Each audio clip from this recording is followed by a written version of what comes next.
Okay, so we've trained students on how to watch for information. We've talked about getting good audio because that's actually the important part of video. We've talked about some video techniques and how to get video into the camera or into the computer for putting up online. Those things are not really a problem.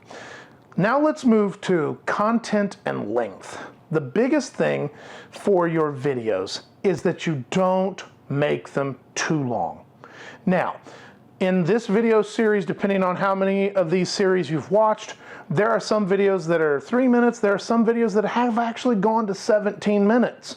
I don't like doing that, and there are very few topics that I would actually go that length on, but I'm talking to adults who are professionals who are needing to use this in their professional lives. That's not unreasonable. But for students and really adults, 5 minutes. 5 minutes is your goal. Now, there's a reason I set the goal at 5 minutes. I also have a dietary goal. I'm probably not going to hit the goal, but at least if I have one, I know where I'm aiming. So in this case, when we're shooting for 5 minutes, I'm rarely going to go under, although it does happen. More than likely, I'm going to go over. But if I'm over and I'm at 8 minutes, I'm good. If I'm over and I'm at 7 minutes, I'm good. If I'm over, but now I'm at pushing 12 minutes and 13 minutes, I'm way less good. Okay, so how long is too long? There's actually a rule of thumb. It's called 1 minute per grade. That means in first grade, you ought to have a 1 minute video. Maybe. That means for a senior in high school, you ought to have a 12-minute video. No thank you. Doesn't work. Here's the thing.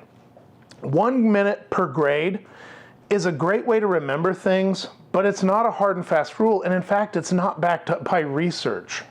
The best research I've come up with is, again, you're shooting for between 5 to 8 minutes.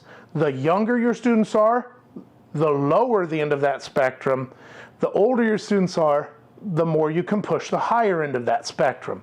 Now, to be fair, if I'm doing video for pre-K or first grade or even second grade, I'm not going to even get to 5 minutes because the video, if I'm really making it for the kid, 1, 2, 3 minutes, that's your sweet spot.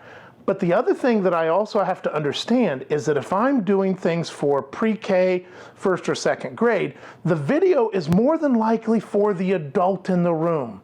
It's for that third leg of that stool between the teacher, the student, and the parent. It's the parent that I'm really talking to in that video, because the parent can go right to the part of the video that that student needs. And more importantly, it answers the eternal question of, how did your teacher say to do this? That's really who you're answering a question for when you send videos home for pre-K 1 and 2.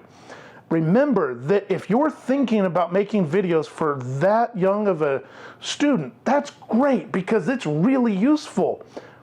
But it's also really useful in that parent relationship. That's a whole different dynamic than up here as a senior who isn't going to be caught dead sitting at the kitchen table watching a video with their mom or dad. That's not going to happen. So if we're looking at where should be our videos be for length, really we're looking 5 to 8 minutes. The younger you are, the shorter it is. The older you are, the longer you can push it. You can push it to 12 minutes sometimes, but if you get beyond that, you've lost them all. And anytime I do a video that long, I try to ask for the students to be very patient with me and tell them this video is going to go long. I know you can make it, and encourage them to make it all the way through. And if I ask, they usually do it. But the idea is to keep those videos short, because the shorter they are, the better they're going to get watched, the more the students are going to stay engaged. And we'll come back to that in a little bit.